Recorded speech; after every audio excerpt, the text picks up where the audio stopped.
Ah, Zhongli. Among the early controversial 5 stars, you think this guy with his simple kit would be a difference. Little did we know he was going to create more of a shit show online than anything released before him. While the CEO Geo is still basically the only character to get a direct buff, which I'm saying because I can't remember literally anyone else who did, he is not the be-all end-all must-pull character that some people make him out to be.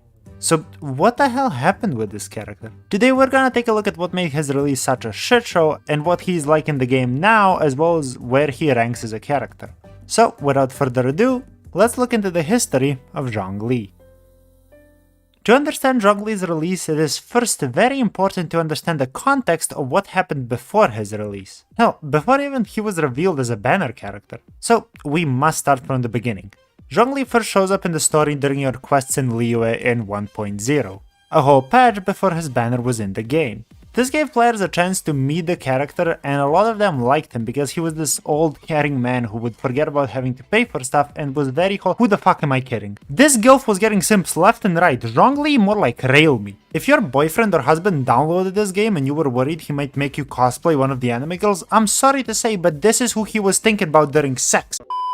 Zhongli became one of the fan favorites, and I would say practically was what made Genshin explode so much. This character from the start of the game that people really instantly loved is, to this day, a big part of Genshin. But that's a story for another day. So Zhongli is already getting a big following before he is even in the game, when suddenly it's announced that he will be getting his own banner in the second part of patch 1.1. Him being the second banner actually mattered here, because when this patch rolled around, we got the Act 3 of the Liyue Archon quest, which, among other things, revealed that, spoiler alert, Zhongli is Rex Lapis, the god of contracts and one of the 7 Archons that rule Teyvat.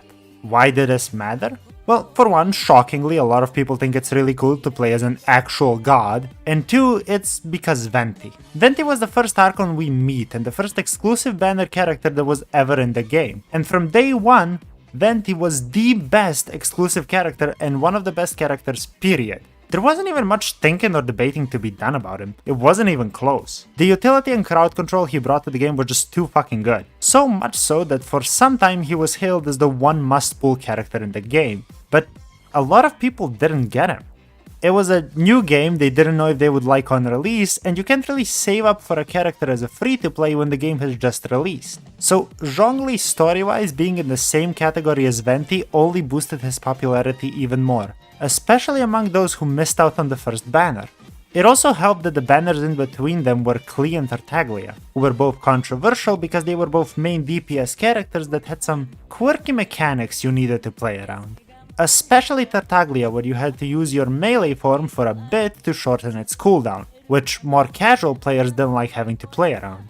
Basically a lot more complicated than press Q, group up and stun all enemies, plus give your team energy, plus give them damage, plus health plus ratio. So people who didn't care much for these characters already had pools saved up. And that's when it happened.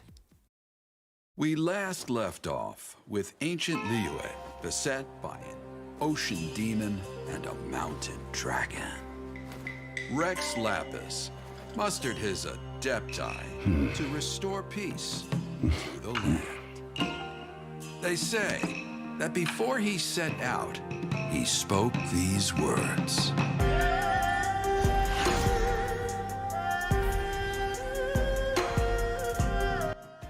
Zhongli the Listener released on November 30th, about a day or two after his actual banner dropped. And to this day, it's still the most watched character demo with over 28 million views, having 5 million more than the second highest, which is Eula apparently, with 23 million, who in turn trumps Hu Tao for 5 more million views. What I'm trying to get at is that this trailer went horrible. The only thing it had to compete with was the previous 3 demos, which, while doing a good job of setting up the theme of the character, weren't even close. Venti was a carefree spirit, so his demo reflected that. Klee's was cute and lighthearted, and Tartaglia's showed his love for the thrill of battle. But this was something different. Lore-wise, Zhongli was a ruthless god during the Archon War. Friend or foe, he did not hesitate to kill anyone who would break a contract with him. And while he has mellowed out, he has shown that he does not take this lightly even today. And the demo reflects this. The moment the music starts, you know you're dealing with an ancient force that does not fuck around. Vagamundo, meaning lonely world in Portuguese, only adds to this area of Zhongli being ancient and mysterious. And then the music drop as he drops a meteor turning everyone into stone without so much breaking a sweat, along with the scene of him standing surrounded by monsters as he monologues. Needless to say, this only boosted his already crazy high popularity, which it really didn't have to. But he was now in game and everyone was able to pull for him if they wanted, so it was all smooth sailing from here, right? Down, it's because I honestly kind of am, because Zhongli is incredibly disappointing. He's underpowered, underwhelming, and quite frankly is the weakest 5-star we've ever gotten. So what was Zhongli like on release? It's kinda crazy how little stuff was going for this guy. If you look up anything from the time asking is he good, they will dodge the question and just say he's the best shielder in the game. Which is kinda like if I said Jeffrey is the best garbage man out there, let him run your company. Zhongli had way too many problems upon release. For starters, people started to figure out that Spiral Abyss was going to be the hardest challenge in the game. And to get all the stars, you're going to need to kill enemies fast. Which I don't think I need to tell you, a shielder is not going to help you much with. And that was all he did. He shielded. He was okay at it, but he fucking shielded. It's kinda hard to explain how much of a nothing burger Zhongli was. He was a geo character, which meant that there was nothing to do with his element. His damage was non-existent except for the meteor, which would alter the way you build him if you tried to get the most out of it. Because he was gonna be your single geo character, there was no way to have someone give him geo particles to get his burst faster. This meant that you either had to go for more energy recharge or more HP to keep your shield up. And to add insult to injury, his pillar and burst both scale with attack, so go fuck yourself. And just in case you were having fun, you need to not be hit while making your shield or it would be interrupted. And then the shit show started.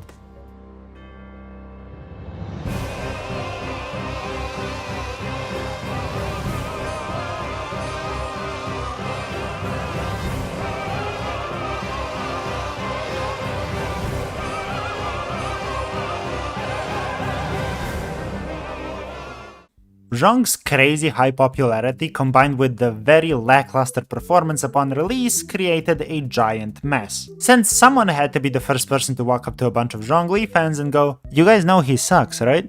This created way too many instances of people saying, "Well, I'm pulling him cause I like him," or "I'm not pulling cause he's bad," when in reality, nobody asked. See, in the world of any game you have two groups, the tryhards and the casuals. Now, most of the time these two groups help each other out. If a casual player needs help with their account, for example, you can probably find someone who knows way too much and is willing to help.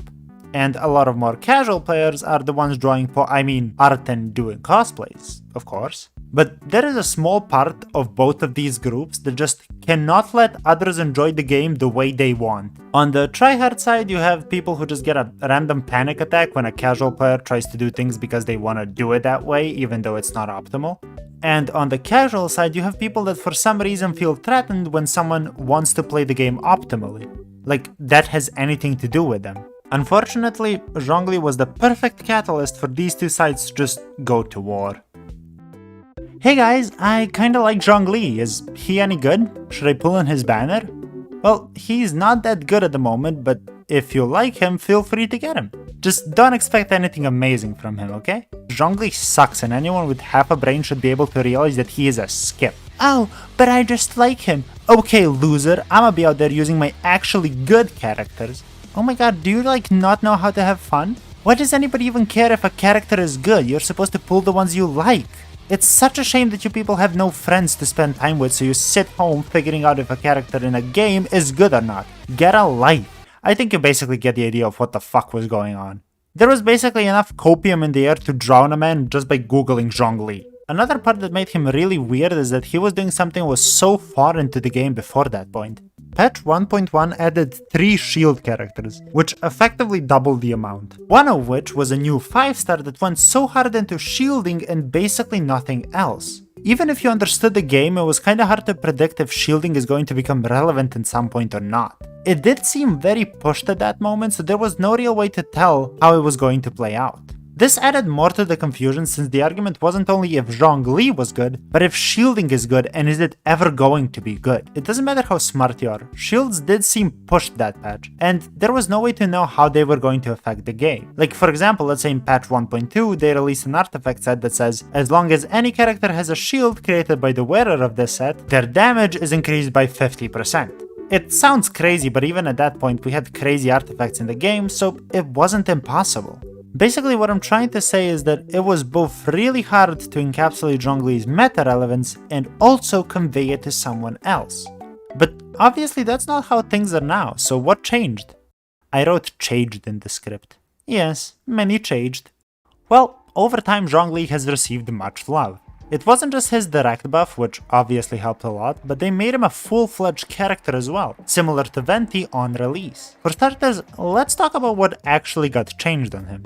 First, his pillar started scaling off of HP, and on top, his meteors got additional scaling based on his HP. This meant that you finally didn't have to either go attack for more damage or HP for shielding, since HP was giving you both. Obviously, if you still want to deal a shit ton of damage with a meatball, just go attack, but you get what I mean. You no longer had to sacrifice one to get the other. Also, now holding his skill would both summon the pillar and give him a shield. This, again, meant that you don't need to make a sacrifice for one or the other. Finally, Hoyo realized that a support needs to be able to bring some damage and utility to the team. So they made it that whenever his shield is active, all enemies around it have their resistances to any element or physical shredded by 20%. This was by far the biggest change. It meant that no matter what your Zhongli looked like, as long as you have a shield, you're going to be doing more damage with everyone. While all of this is good, it's not even the only support he got. Staff of Homa was released, which became a go-to must-pull spear for every character that wants to deal damage. But it also had additional synergy with Zhongli specifically due to its HP stacking effect. Even if you weren't getting Homa, a while later Engulfing Lightning and the Catch were both released, which were great for any spear support, which, would you know it, is Zhongli. To top it all off, Hoyo buffed Geo Resonance. It will now boost all your shielded characters' damage as long as you have 2 Geo characters in your party. This meant that now playing Zhongli was even better if you had a team with a flex slot in it, where you could just put another Geo character, usually one getting everyone else plus Zhongli some energy. And just in case all that wasn't enough, they gave him his own best-in-slot support set to further boost your shields and your party's damage. But wait, there's more. Ignoring all the direct buffs to him, in the following patches both the super popular Xiao and the crazy broken Hu Tao were released. The former would take damage while in his edgelord form, which was also difficult to control and couldn't get the enemy shred from Venti since he was an animal, making a shielder that can shred enemy resistances the perfect support for him. Do you by any chance know a character like that? And the ladder character getting a massive damage boost when low. Do you by any chance know someone who would be good with her? It wasn't even a get hit to get low and then use the shield type of bullshit, because Hu Tao would take her own HP when in battle, even through a shield. So there was no reason to not spam the fucker. Basically, if the whole community jerking him off wasn't enough for Zhongli, Hoyoverse decided to finally make him bust. Ed. So this leads us to today. His banner is currently up, and the question is, how does he hold up to other characters? Well, no doubt he is good, but somehow besides everything he has gotten over time, there is still better stuff. It's not so much that Zhongli isn't good enough, it's more that the really broken stuff is just above him. He does his job well, to the point where if one of your teams is using up your Bennett, you're probably gonna take Zhongli.